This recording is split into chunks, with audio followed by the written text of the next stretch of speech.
essa harmonia, então, já passamos direto para a prece inicial, né? A Sirlene vai fazer para nós.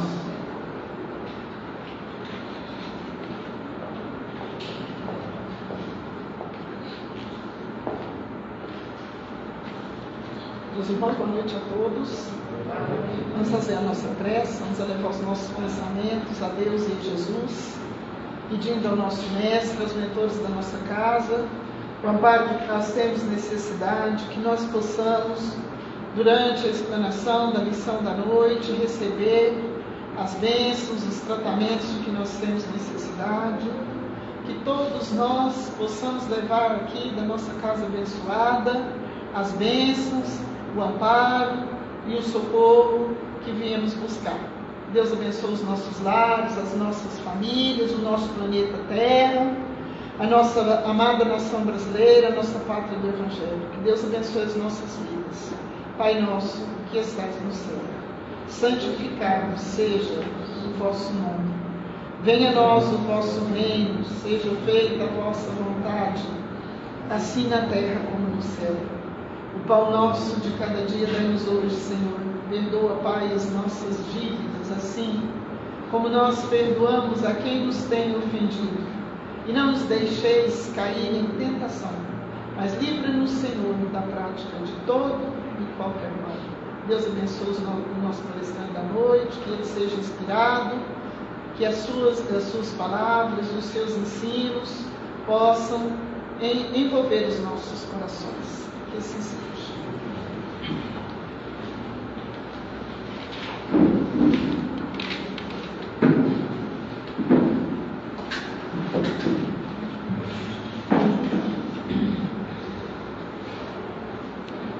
Então, mais uma vez, o John vem falar para nós, já faz parte do ciclo de palestra, né, John? Fica à vontade.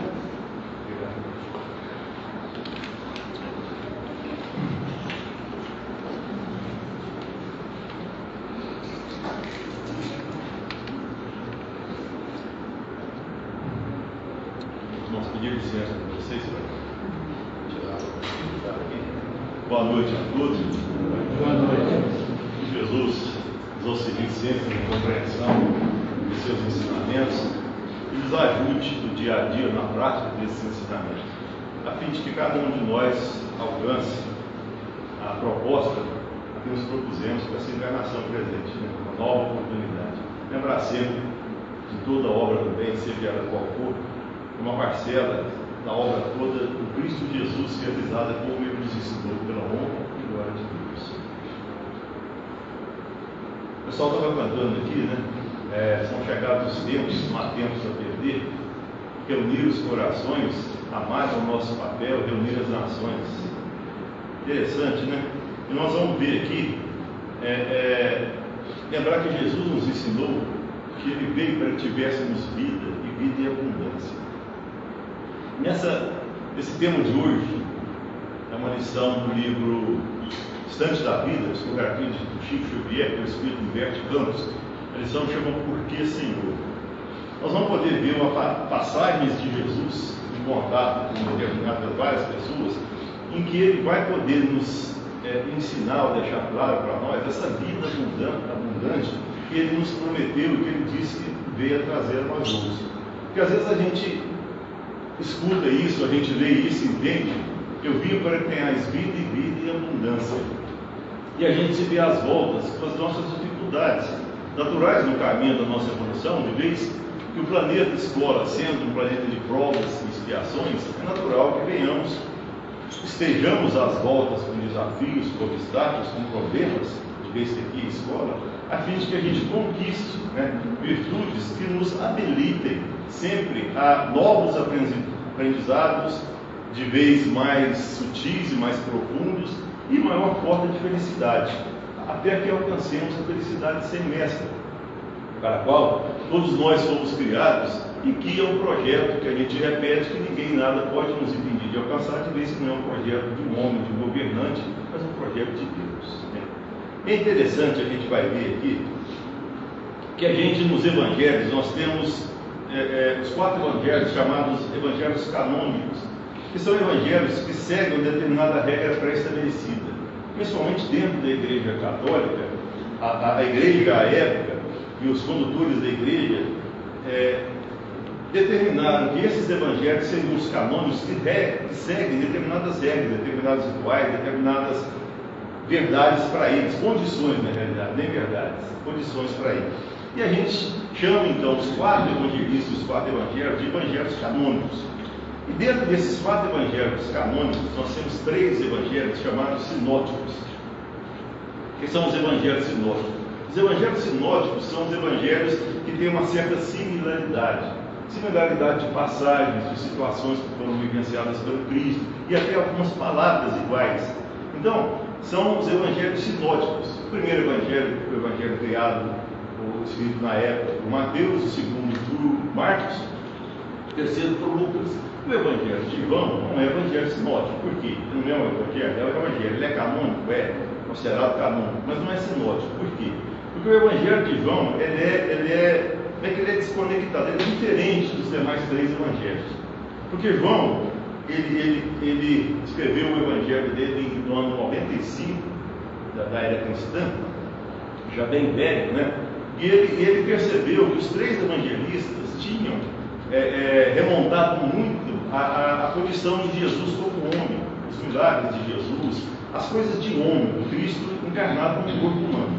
Então, o evangelho dele, então, é o evangelho mais voltado ao Cristo como enviado de Deus, o Cristo Messias, o Cristo como uma divindade. Então, o evangelho de João é considerado o evangelho que mais enaltece a parte amorosa do Cristo, a parte pura, a parte que nos empolga, que nos emociona, que nos faz crer num diretor do nosso processo de estudantil dentro do planeta Terra, que nos dá a certeza dos recursos à nossa disposição para que a gente vença e conquiste a nós mesmos. E o Evangelho de João é nesse sentido. E dentro desse Evangelho de João, que eu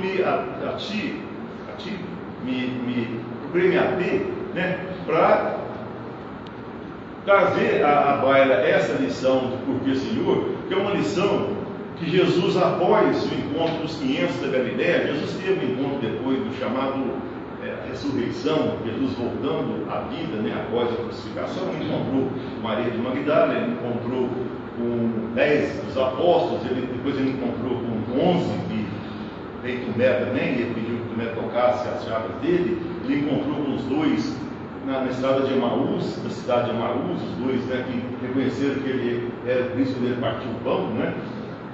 E Jesus depois encontrou também com os chamados 500 da Galiléia. Mas nesse aspecto, então, nós vamos ver aqui nessa lição que Nicodemos, aquele mesmo Nicodemos que não entendeu que tinha que nascer de novo para entrar no reino de Deus, e sendo doutor da lei, imaginou, já podemos falar aqui, que ele teria que voltar ao ventre da mãe para nascer de novo.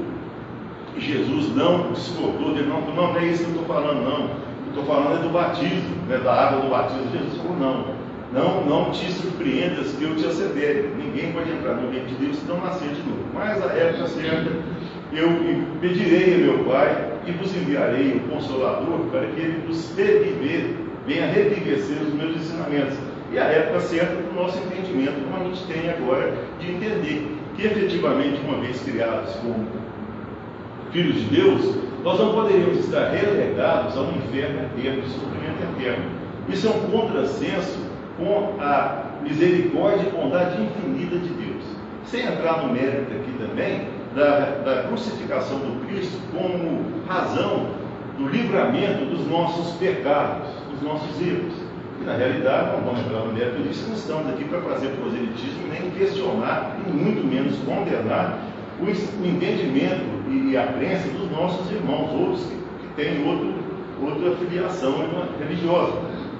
Mesmo porque a maior parte de nós viemos dessa outra ligação religiosa, católica, evangélica, protestante, seja qual outra for, né? Não é isso. Mas Nicodemos, então, voltando à questão de Nicodemos, ele se encontra aqui na espiritualidade, nessa lição do livro que o espírito Humberto de Campos cita ou permite o Chico psicocrático, né? Esse livro Instante da Vida é excelente, tem uma outra lição, a gente fala da outra vez, mas tem uma lição interessante também, que é o compromisso, talvez a gente vai poder falar uma outra vez aqui, de uma pessoa que pediu para nascer médico, né? Mas é uma outra história. Mas a gente vai ver então que Humberto de Campos conta que estava num encontro numa mansão, num lar espiritual lá em cima, ele já desencarnado. Agora a gente pode falar também do Humberto de Campos, né? Como é que ele, ateu, sem acreditar em Deus e uma religião, depois se tornou, né, um grande colaborador da obra espírita. Mas ele, na espiritualidade, na mansão da espiritualidade, eles receberam a visita desse Nicodemos.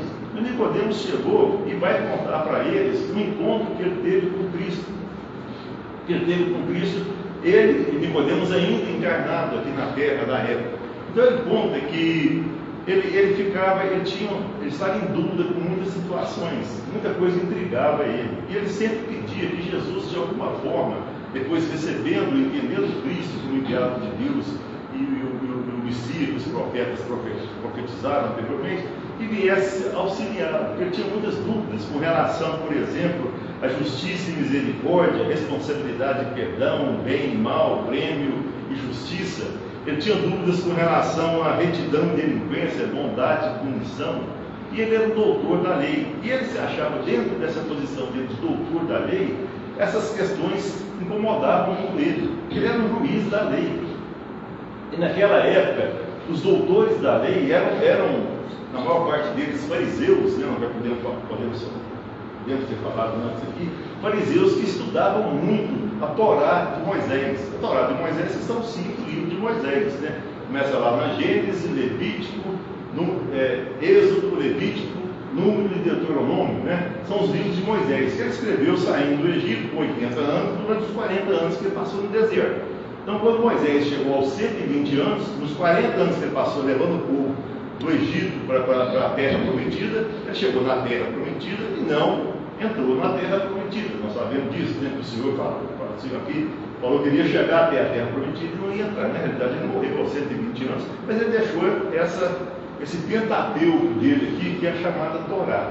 E os fariseus eram estudiosos com muito afinco da Torá, de maneira que o povo, qualquer dúvida que tivesse com relação à religião, com relação ao Velho Testamento, ao Testamento de Moisés, né, o ensinamento de Moisés, eles procuravam esses doutores da lei. Então Nicodemos se achou muito incomodado com essas dúvidas que ele tinha, repetindo aqui, né? Ele tinha dúvida com prêmio, castigo, bem e mal, justiça e misericórdia, retidão, delinquência, bondade, correção. Ele era doutor da lei, ele tinha que falar e se incomodava ele. Até que um dia ele estava nos pensamentos dele, no morro lá na Galileia, e ele percebeu a aproximação do Cristo. E Cristo chegou até ele e falou: Nicodemos, que pretendes de mim? E Jesus chegou até ele e conversava com aquele Nicodemos, ele contando esse pessoal, essa ágape, essa reunião lá na espiritualidade, da qual Humberto de Campos fazia parte. E ele chegou então, e Nicodemos falou: Senhor, eu precisava, falou isso, eu tenho essas dúvidas, eu queria que o Senhor me ajudasse nisso. Por exemplo, como que o Senhor teve tanto embate com os fariseus, né? E o Senhor banqueteava com as pessoas sem religião, de vida impura. Olha que coisa. E ele falando dos fariseus, considerando os fariseus que ele era um deles, doutor da lei, estudiosos da Torá, do Velho Testamento. E Jesus repete a ele, então: Nicodemos, primeiramente, eu não vim ao mundo para curar os sãos, eu vim para auxiliar os enfermos. Né? E ele diz: eu nunca, vida impura, eu nunca considerei aqueles pecadores do caminho como fazendo o que deviam fazer. E eu não vim socorrer os sãos, né? E ele fala: o que dizer dos bons que detestam os menos bons, ou dos entendidos felizes que se afastam dos infelizes? Aí ele respondeu essa primeira questão do Nicodemos, né? Além do mais, Nicodemos, para que serve um tesouro enterrado na terra ou um livro escondido no chão? Né? E Nicodemos se volta a ele e fala: Senhor, mas isso aqui. Aí Nicodemos, nós vamos pegando aqui João, que é o Evangelho do Amor, nós estamos pegando situações de Jesus que conviveu com determinadas situações e como que ele se portou. Lembrando que nós começamos a conversar com vida abundante. Jesus nos asseverou: eu vim para que tenhais vida, e vida abundante. Nós estamos vendo aqui, nós vamos ver aqui, o comportamento do Cristo com relação a várias situações. como que ele, em se comportando dessa condição que nós estamos vendo aqui, a gente traz para nós o entendimento dessa, que é um naco, né? um pedaço dessa abundância de vida. Porque ele está conversando aqui com Nicodemos, que questiona o Cristo sobre ditos passíveis pecadores, aquelas pessoas que desvirtuaram a lei de Deus, eles afrontaram a lei de Deus. E como é que Jesus está se portando nessa situação? Olha que coisa interessante. Lembrando o Evangelho de João e lembrando a condição de Jesus. Nicodemos se volta para Jesus e ele fala assim: Zaqueu, o senhor banqueteou com Zaqueu, o senhor entrou na casa dele. Zaqueu é considerado um homem de má vida, era cobrador de impostos, né? E o senhor não se, de maneira alguma, visitou os casebres em volta da propriedade de Zaqueu. E Jesus fala: Nicodemos, desde o início eu estive com a multidão, eu estive com o povo, com aqueles que necessitavam do entendimento e da procura do conhecimento das leis de Deus. E Zaqueu queria também o entendimento, queria respostas, e negar a ele, furtar a ele a possibilidade desse entendimento é como negar ao doente o remédio. Fala Jesus. Com Zaqueu, o cobrador de impostos. E a gente vai lembrar aqui que Zaqueu, né, recebendo Jesus, ficou tão satisfeito, né, que falou que dividiria tudo que ele tinha com aqueles necessitados, a metade que ele tinha, e se ele tivesse prejudicado alguém, já que ele era cobrador de impostos, poderia ter prejudicado alguém, ele ressarciria a pessoa culpada porque ele era prejudicado. Zaqueu volta então e fala: Senhor, e as meretrizes? Por que o Senhor defendeu as mulheres de vida impura? E Jesus se volta para Nicodemos e fala: Nicodemos, as minhas irmãs um dia voltarão, ressurgirão do lodo, do pântano da dificuldade, pejadas de luz, de transparência, enquanto que muitos outros apresentarão a sombra da usurpação da condição delas, do abuso da vida delas, que as prostituíram e as levaram à condenação e à enfermidades. Essas minhas irmãs um dia haverão de ressurgir, iluminadas pelo suor e pelas dificuldades que enfrentaram após serem relegadas, abusadas da sua existência e relegadas ao infortúnio, relegadas à condenação e à enfermidade. Jesus. Nós lembramos aqui a própria passagem que Jesus, quando era adúltero, né, quando ele se levanta a ela e fala: mulher, cadê os seus juízes? Ninguém te condenou? Eu também não te condeno. Né? Jesus vai e não peques mais. Né? Ele dá o ensinamento, mas não censura. Ele não critica. Ele não, nós vamos ver uma outra passagem maravilhosa dessa, quando o próprio Tiago questiona o Cristo, por que ele deixou, que ele não condenou a mulher adulta, se estava na lei da Torá de Moisés, que a mulher apanhada no erro, nesse erro do adultério lá, ela teria que ser apedrejada, muito embora a gente não saiba do adúltero, né, que participou com ela, não sabe o nome, onde ele estava, né? E Jesus vem e fala da dificuldade, você não sabe as dificuldades, até onde ela foi levada para trazer para ela essa dificuldade, esse entendimento espiritual. Né? Jesus nunca condenando. Então é interessante essas passagens que a gente fala, às vezes a gente não está numa situação dessa, mas nós estamos, com certeza, né, sem considerar a nossa luta pela conquista das nossas virtudes, da nossa melhoria, com certeza nós estamos às voltas ainda com dificuldades nessas áreas. Né? O Emmanuel fala que, com relação a abuso de poder, excesso de século e multiplicação de dinheiro, de faculdades materiais, de possibilidades materiais, poucos, se não nenhum de nós, não tem arestas a serem aparadas. É natural tudo isso, né? É natural. Às vezes, nós somos criados simples e ignorantes. É natural que estejamos às voltas com os nossos erros ainda. O próprio Paulo apóstolo tem passagens maravilhosas que a gente procura, né, gente? Eu acho que a doutrina chegou no momento para nós. Agora, as meninas cantaram, o pessoal, os meninos tocando aqui cantaram, né? São chegados tempos, não tem tempo a perder. Né? É lógico que se a gente não conseguir, não vamos conseguir agora. Podemos tirar o cavalinho da curva, né? Nós não vamos conseguir tirar 10 agora. E nem Jesus espera isso de nós. Né? Nós já falamos isso aqui. Jesus não espera de nenhum de nós espetáculo de grandeza. Mas o Kardec nos ensina, e a doutrina nos ensina, que aquele que com sinceridade está empenhado na sua reforma íntima, na sua transformação moral, já encontra felicidade nessa vida. Já falamos isso aqui. Nessa vida. Mas como nessa vida? Meu reino não é desse mundo, a felicidade não é desse mundo, está no nosso evangelho, mas nós temos lá também um homem no mundo. Um homem no mundo em que nós podemos fluir da nossa condição enquanto ser humano, das possibilidades que nós temos. Desde que a nossa fruição das nossas possibilidades, dos nossos prazeres, e cada um de nós vai alinhavar esses prazeres, né, de acordo com o seu entendimento e com a sua consciência, que a gente não prejudica ninguém. Então, nós temos isso. E esse esforço da nossa melhora, né, a gente voltando de novo à questão de nenhum de nós conseguir tirar 10 e a nossa cessação das nossas necessidades nessa encarnação, e com certeza em muitas outras, né, vai depender principalmente da vitória sobre nós mesmos. Isso é muito interessante, voltando à questão da doutrina de novo, no momento que nós estamos. A doutrina deixa de ser para nós sabermos que os nossos parentes, amigos, que nos precederam de retorno na pátria espiritual, dessa vez eles nos precederam, quantas outras para trás, nós fomos antes dele, depois eles foram, foi esse pai dele nosso, né? Não morreram, não estão no inferno de sofrimento eterno, muito menos de ociosidade no céu, onde vai reinar Bel e Maná, que é mais uma ociosidade difícil da gente vivenciar do que colaborar na obra de Deus, né? Então nós estamos nessa situação agora, desse esforço da nossa melhoria, e Jesus sem esperar esse espetáculo de grandeza nossa. Muito bem.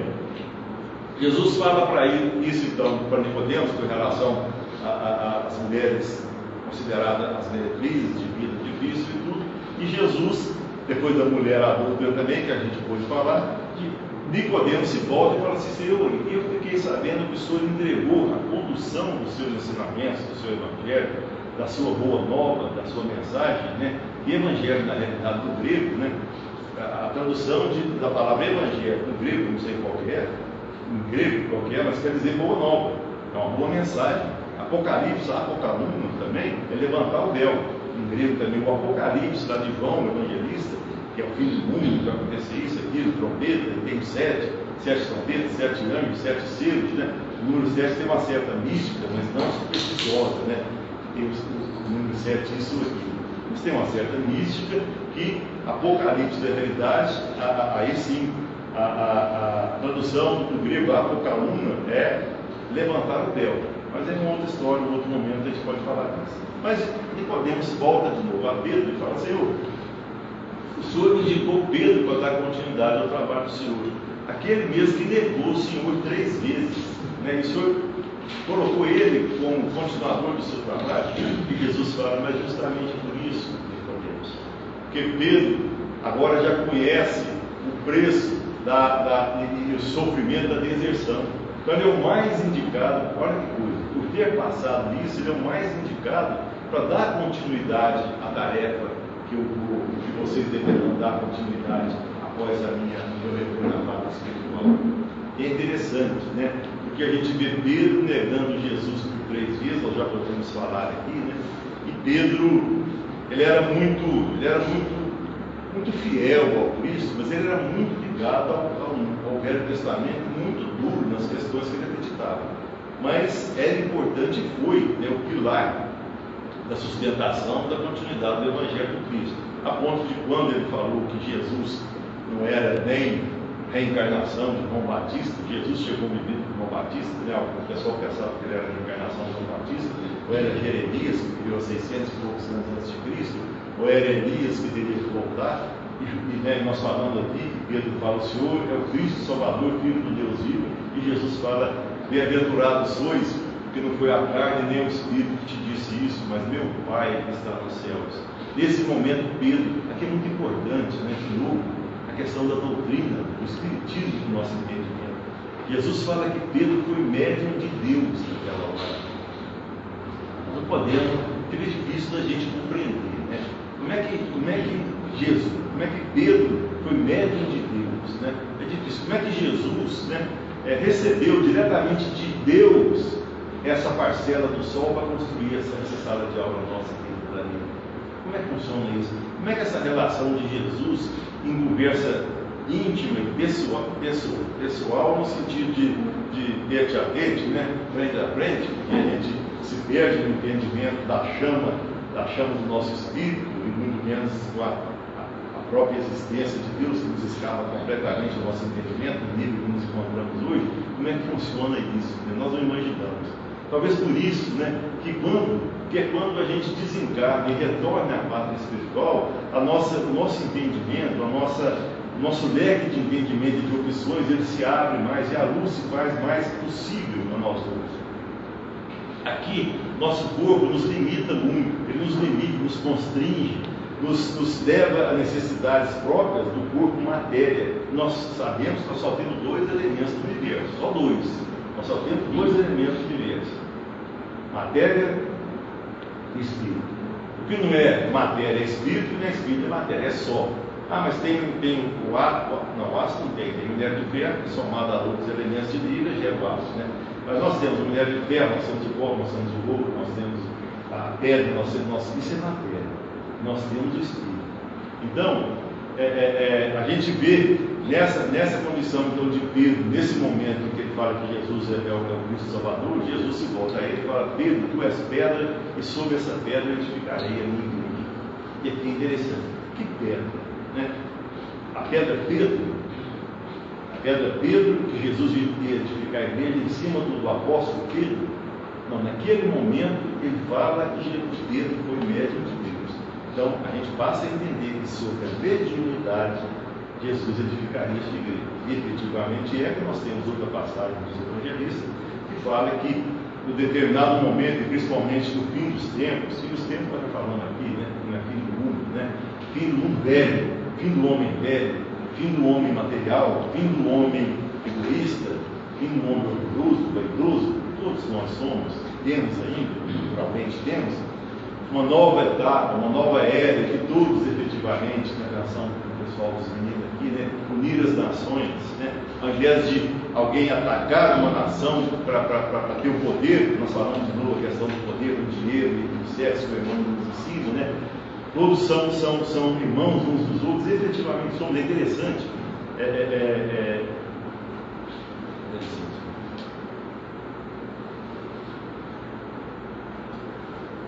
Não sei se eu comentei aqui numa oportunidade, que o Jorge Alahá comentando, né? O pessoal lá os israelitas, né? E o pessoal do Hamas, lá os palestinos, estão em briga constante. Briga, que nunca chega numa coisa. Aí uma pessoa fez a pergunta do Jorge Alahá, né? Um palestrante lá de Montona, excelente, quem não teve oportunidade, se quiser acessar lá, uma maravilha, né? Jorge Alahá, todo mundo conhece Jorge Alahá. Achei interessante que a menina perguntou assim, o pessoal perguntou assim: essa briga dos palestinos, dos israelenses, isso nunca acaba. Quantos e quantos anos, vem lá de Abraão, essa briga do pessoal que não tinha terra, dos judeus, quando isso vai acabar? Não tem um jeito de acabar, né? Quem é palestino hoje, quando morrer, vai reencarnar israelense. Quem israelense hoje está brigando, vai morrer, vai reencarnar palestino. Eu falei: isso é ótimo, né? Isso é ótimo, porque se a gente trouxer para uma brincadeira, né, quem é corintiano hoje vai nascer palmeirense. Quem é palmeirense vai nascer corintiano. Se eu falar isso para o meu menino, ele fala: não, pai, eu vou nascer corintiano em todos, eu sou santista, tá vendo? Mas brincadeira à parte, né, gente? A vida tem mecanismos, né? Engendra determinadas engrenagens e mecanismos que vai muito além da nossa capacidade de solução. Ela é muito mais eficiente, muito mais eficaz. É por isso que tudo conspira no universo para a nossa vitória, para a nossa felicidade, para o nosso bem. Tudo. Porque às vezes a gente não vê isso, né? Porque a gente tem um conhecimento, ou a gente vê a superficialidade, a gente tem uma visão limitada da nossa vida, do nosso destino, dos nossos recursos. Então, quando a gente começa a perceber que efetivamente tudo é gerido pelo nosso diretor Jesus Cristo, com a espiritualidade evoluída, os espíritos mais evoluídos, e com a assertiva ou a liberação de Deus que tudo comanda, né? A gente começa a perceber que efetivamente Jesus, quando nos ensina que até os cabelos da nossa cabeça estão contados, não cai uma folha de uma árvore sem que seja da vontade de Deus, existe isso mesmo. Isso não quer dizer, eu já repeti discutimos aqui, e a gente vai cruzar os braços então e deixar que tudo caia do céu. Embora efetivamente tudo caia do céu. Um amigo meu falou um dia: João, não cai do céu, só cai chuva.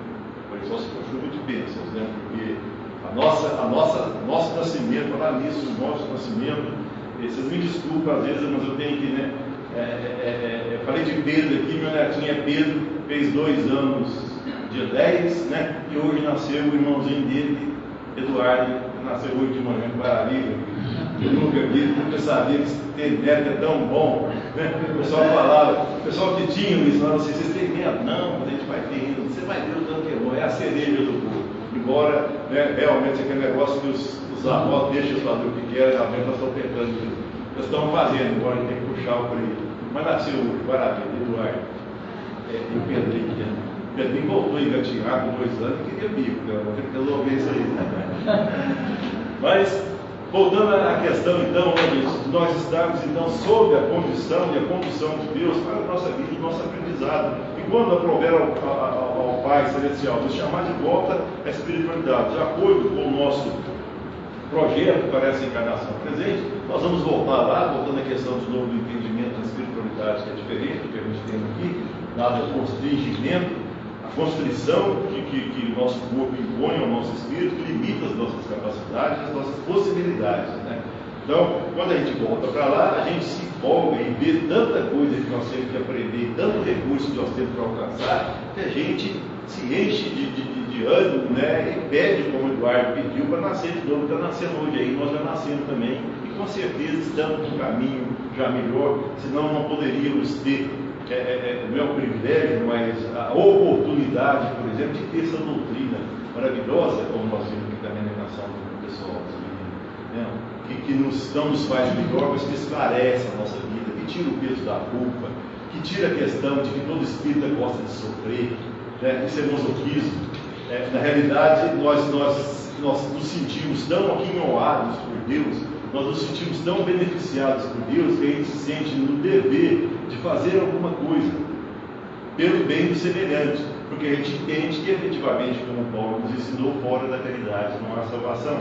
E todos nós temos a possibilidade de fazer isso, desde que a caridade não está totalmente linkada às possibilidades da caridade material.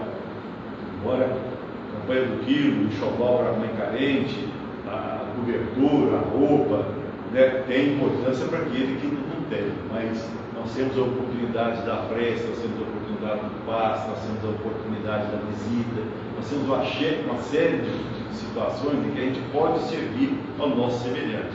E de novo, voltando à questão do Kardec, quando ele fala que a gente, quando se interessar efetivamente pela nossa melhora espiritual, a gente já encontra a felicidade aqui, a nossa melhora espiritual passa pela nossa condição de ser menos egoísta, embora sejamos ainda mais altruístas, menos orgulhosos e mais humildes. Mesmo porque a humildade é condição sine qua non, né, condição primeira, né, primária, da gente conseguir as outras condições de bem-aventurança. Isso é interessante também. Tá? No Sermão das Bem-aventuranças, que é o capítulo 5, 6 e 7 de Mateus, a gente acha que só o Sermão das Bem-aventuranças, 7 Bem-aventuranças, tem 3 capítulos do Evangelho de Mateus lá, que é o Sermão da Bem-aventurança do Cristo, né? Mas é interessante a gente lembrar disso aí, né? Porque Jesus, podemos conversar com Jesus, que nesse Sermão da Bem-aventurança, a questão primeira que a gente tem que cumprir, ou que a gente tem que satisfazer, né? Cumprir também, né? Mas satisfazer é: bem-aventurados os pobres de espírito, que eles é o reino do céu. O pobreza do espírito, embora antigamente era considerado de forma pejorativa, tornando é pobre de espírito, a gente entende hoje a pobreza de espírito como humildade. E aí sim, sendo humilde, nós seremos consolados. Bem-aventurados os aflitos que serão consolados. Bem-aventurados os mansos e humildes que herdarão a terra. Bem-aventurados os que têm sede de justiça que serão saciados. E aí vem as 3 últimas. Bem-aventurados os misericordiosos que alcançarão misericórdia. A gente tem um contato direto com a nossa condição espiritual e divina, com o próprio Pai e com Cristo Jesus. Bem-aventurados os misericordiosos que alcançarão misericórdia. Na medida em que eu sou misericordioso e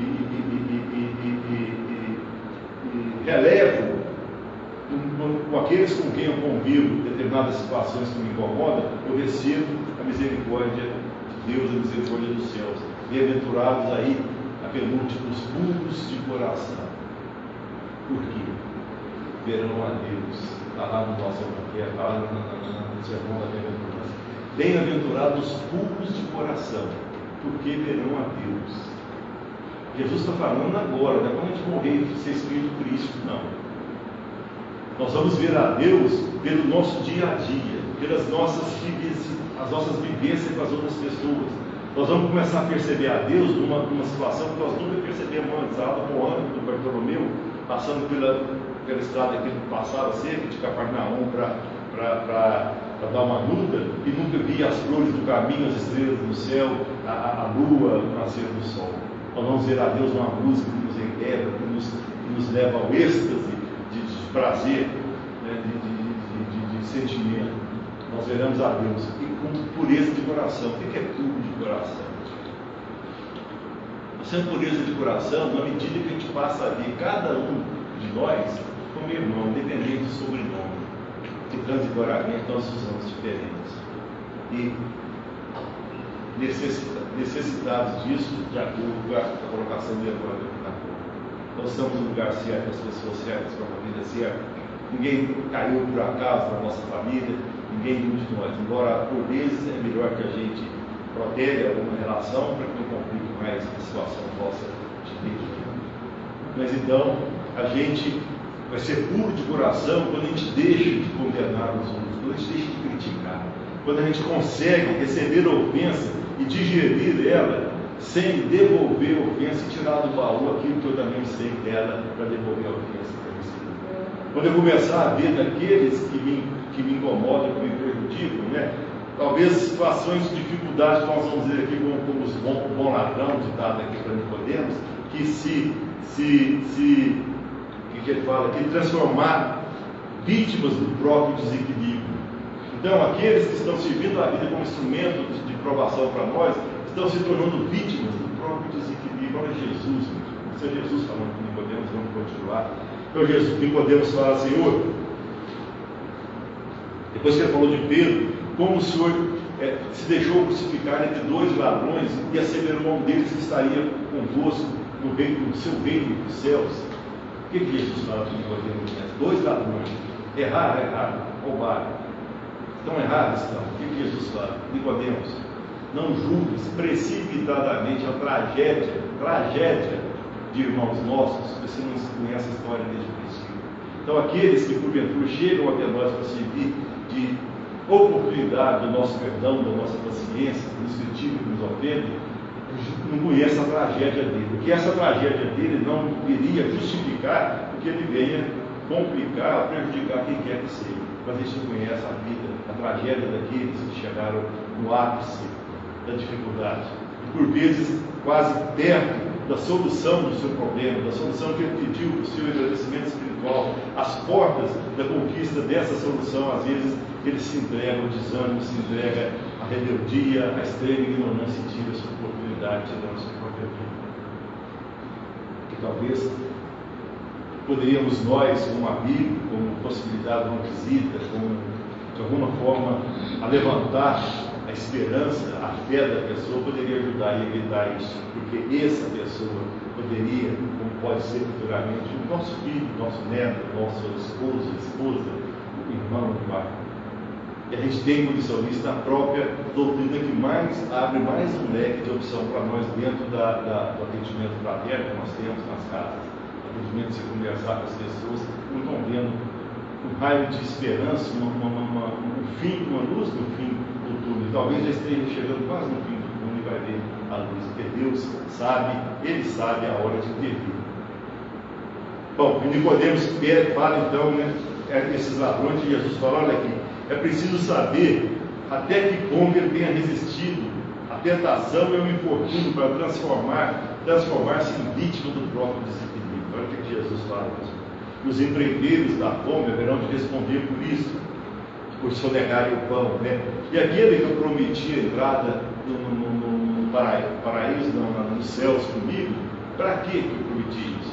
Primeiro Jesus não falou, né, quando ele falou assim, ainda hoje te afirmo, estarás comigo no paraíso. Na realidade, nós já falamos, isso aqui é uma questão de semântica e de gramática, né? Eu te afirmo, vírgula, ainda hoje estarás comigo no paraíso. Na realidade, pode ser diferente. Eu te afirmo hoje, vírgula, estarás comigo no paraíso. Falou quando? Está afirmando hoje. Falou quando, né? Na realidade é isso. Então, o que Jesus fala dentro dessa passagem, para que ele vai estar? Para ser reeducado e atendido às suas necessidades de reerguimento e transformação. Lógico, né?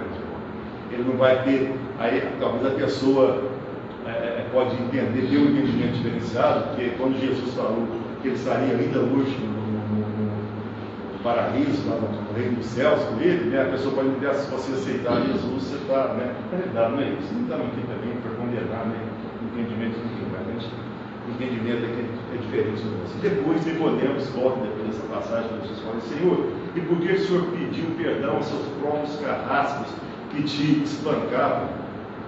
Né? Quando Jesus pede, Pai, perdoa, porque eles não sabem o que faz. E Jesus responde a Nicodemos, Nicodemos, eu nunca defendi a falta de responsabilidade em tempo algum. Eu nunca impedi que os nossos adversários estariam fazendo o que deveriam fazer. É o que Jesus fala, meus irmãos? Eles não sabiam o que estavam fazendo e por isso eram dignos de maior misericórdia. Quer dizer, depois disso, Nicodemos fala que os olhos dele se anuviaram e ele ensombrou a visão dele já com a chegada da noite, e ele ainda pôde escutar longe, muito longe, a voz de Jesus a lhe dizer, Nicodemos, misericórdia eu quero, não sacrifício. Então, nessa passagem então de Jesus, Nicodemos conversando com o pessoal, e depois ele faz o fechamento da reunião aqui em cima, ele já está fechando, a gente vê cada situação dessa, o amor, a vida abundante de Jesus prometendo aos devedores que somos todos nós.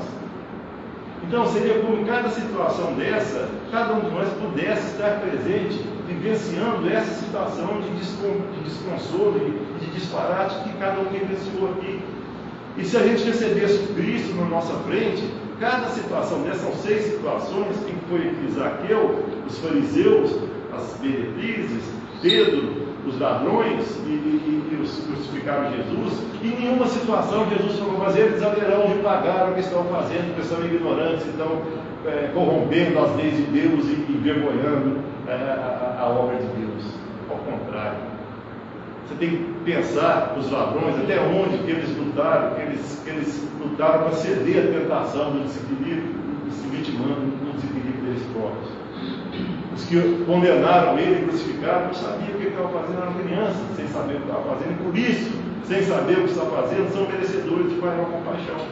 E nós também, nos nossos dia a dia, nas nossas situações, com certeza estaremos às horas com situações de descompasso da lei de Deus, como nós vimos aqui, e nunca vamos ser julgados.